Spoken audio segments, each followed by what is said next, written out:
আগামী ৩০শে ডিসেম্বর একাদশ জাতীয় সংসদ নির্বাচনে বাংলাদেশের এই উন্নয়নের ধারাকে অব্যাহত রাখতে মমতাময়ী শেখ হাসিনার নৌকায় ভর্তি।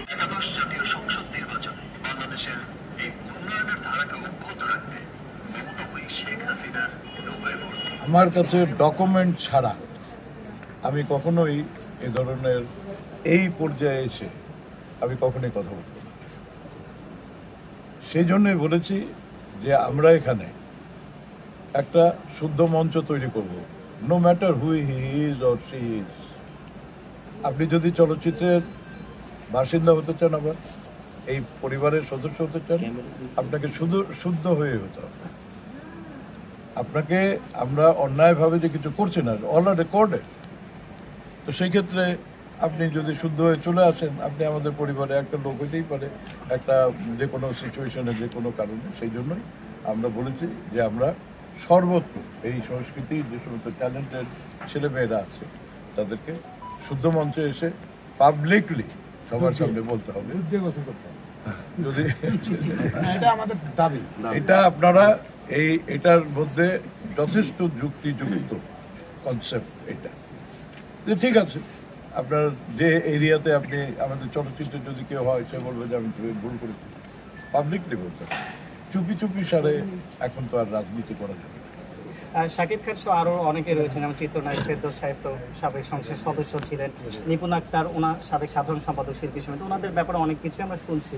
তো আসলে ওনারা যদি ফিরে আসতে চান, যেটা আপনারাও চাচ্ছেন যে তারা ভুল বুঝে শুদ্ধ হতে আসুন, আমি একটা জিনিস পরিষ্কার করে দিতে চাই, আমাদের দেশের আইনে যদি কোনো ক্রিমিনাল অফেন্স আপনি করে থাকেন, সেখানে আমার শুদ্ধ করার কোনো সুযোগ নাই। সেক্ষেত্রে আইন তার নিজস্ব গতিতে চলবে, বিচার তার নিজস্ব ওয়েতে হবে।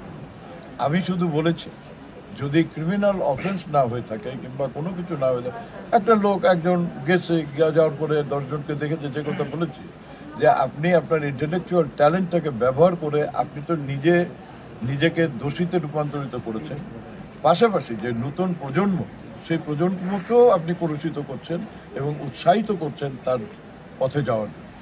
সেই কারণেই আপনি দুর্নীতিগ্রস্ত।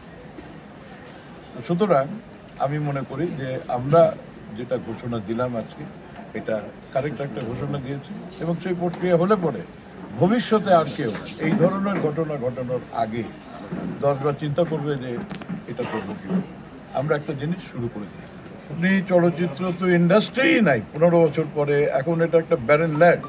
কিছুক্ষণ আগেই আমরা প্রযোজকরা এমডি সাহেব ডেকেছিলেন, দাওয়াত দিয়েছিলেন, তিনি ছিলেন এবং সেখানে সব কর্মকর্তারা ছিলেন। সেখানে হাহাকার উঠে গেছে যে এখন কর্ম ছাড়া আমি এফডিসির কাউকে বেতন দিতে পারছি না।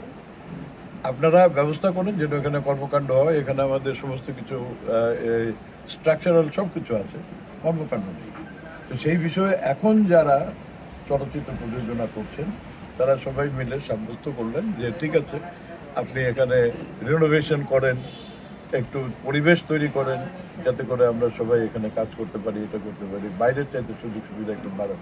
এটা আপাতত এই সিদ্ধান্ত হয়েছে। পরবর্তীতে একটা পলিসি তৈরি করে সব কিছু মিলিয়ে যেন চলচ্চিত্রের উন্নয়নের জন্য একটা পরিকল্পনা তৈরি করা যায়, সেই লোকে সবাই কাজ করবে বলে ওই মিটিংয়ে সাব্যস্ত হয়েছে।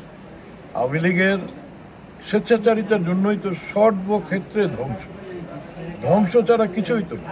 তো সেই ধ্বংস অবশেষের মধ্যে আমাদের চলচ্চিত্র পড়ে গেল।